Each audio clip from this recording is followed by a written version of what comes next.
ప్రతిష్టాత్మకంగా సీతారాం ప్రాజెక్టు అన్నారు. కానీ ఇది దురుద్దేశంతో మా ప్రాంతానికి రావాల్సినవి పక్కదారి పట్టించి సత్తుపల్లికి తీసుకెళ్తున్నారు అనే విమర్శని ఇవాళ ప్రధానంగా ముందుకు తీసుకొస్తున్నారు.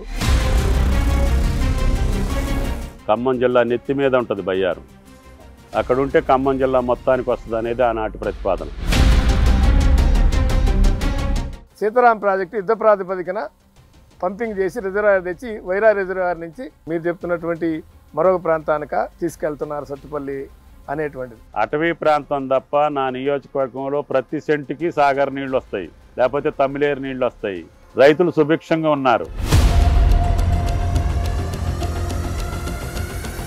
పబ్లిసిటీ కోసం ఈ జిల్లా మంత్రులు పోటీ పడుతున్నారు, ప్రభుత్వం పోటీ పడుతుంది, ముఖ్యమంత్రి పోటీ పడుతున్నారు. వాస్తవం కదా?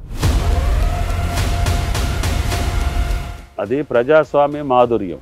ఆ మాధుర్యాన్ని కూడా ఆస్వాదించలేకపోతే వాళ్ళ దరిద్రం, వాళ్ళ దౌర్భాగ్యం. 10 సంవత్సరాల్లో ఎక్కడ విత్తనాల కొరత రాలేదు, ఎరువుల కొరత రాలా. ఈ 8 నెలల కాలంలోనే విత్తనాల కొరత వచ్చింది, ఎరువుల కొరత వచ్చింది. ఇక అవి చెప్పుకోవాలంటే వాళ్ళ చేతగాంతనం.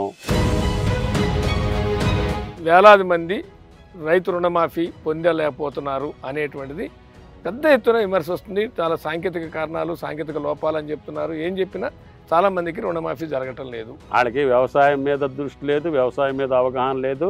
కేవలం అధికారం పోయిందని అక్కసుతోటి మాట్లాడే మాట. మంత్రి తుమ్మల నాగేశ్వరరావుతో ఎక్స్క్లూసివ్ ఇంటర్వ్యూ రాత్రి 7 గంటలకు మీ బిగ్ టీవీలో.